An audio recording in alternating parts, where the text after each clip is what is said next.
La Oficina del Alto Comisionado de Nación Unida para los Derechos Humanos ha calificado este viernes de racista los comentarios del presidente de Estados Unidos, Donald Trump, sobre El Salvador y Haití, que dijo que son agujeros de mierda. Este comentario del presidente de Estados Unidos son sorprendentes y vergonzosos. Lo siento, pero no pueden ser definidos de otra manera que como racista, ha afirmado, en una rueda de prensa el portavoz de la oficina, Rupert Colville.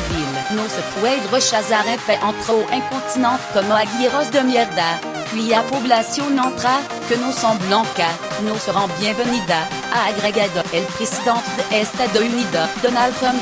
Criticó ella la llegada de inmigrantes de algunos países como El Salvador y Haití, los consideró agujeros de mierda, según publicaron medios estadounidenses. En concreto, Trump dijo, ¿por qué tenemos a toda esta gente de paz?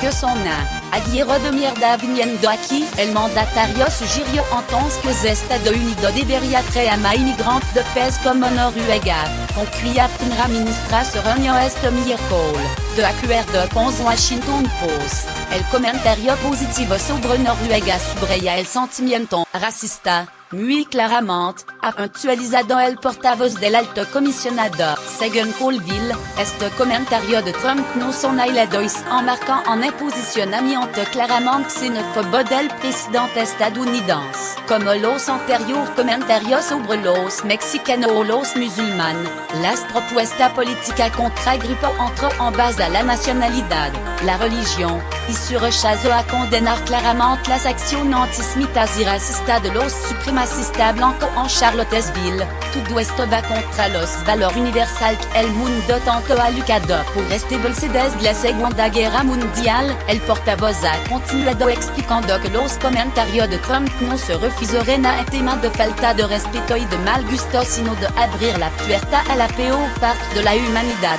Se trata de aceptar y apoyar el racismo y la xenofobia que potencialmente destruirán la vida de muchas personas. Esta es la consecuencia más peligrosa de este tipo de lenguaje usado por una importante figura política. En el mismo contexto, Colville ha recordado que el máximo responsable de derechos humanos de la ONU, Zeid Ra'ad al-Hussein, ha pedido al Congreso de Estados Unidos que ofrezca una solución legal duradera a los llamados Dreamers, inmigrantes que llegaron a Estados Unidos de forma irregular cuando eran niños y que no cuentan con documentos en regla. El futuro de los Dreamers no debería usarse como moneda de cambio para negociar una cifra irrestrictiva migratoria y de seguridad. Son persona, no mercancía, ha subrayado. Según los medios, Trump hizo los comentarios de migrantes cuando de senador le plantearon un proyecto de ley migratorio que otorgaría visado a algunos de los ciudadanos de países que han sido retirados recientemente del programa de estatus de protección temporal, TPS, como El Salvador, Haití, Nicaragua y Sudán. Colville también se ha referido a este aspecto y ha dicho que la oficina del Alto Comisionado está muy preocupada por la decisión de acabar con los programas de TPS para los salvadoreños, los haitianos y los nicaragüenses. Ha especificado que estas decisiones afectarán a 180,000 salvadoreños, 59,000 haitianos y 5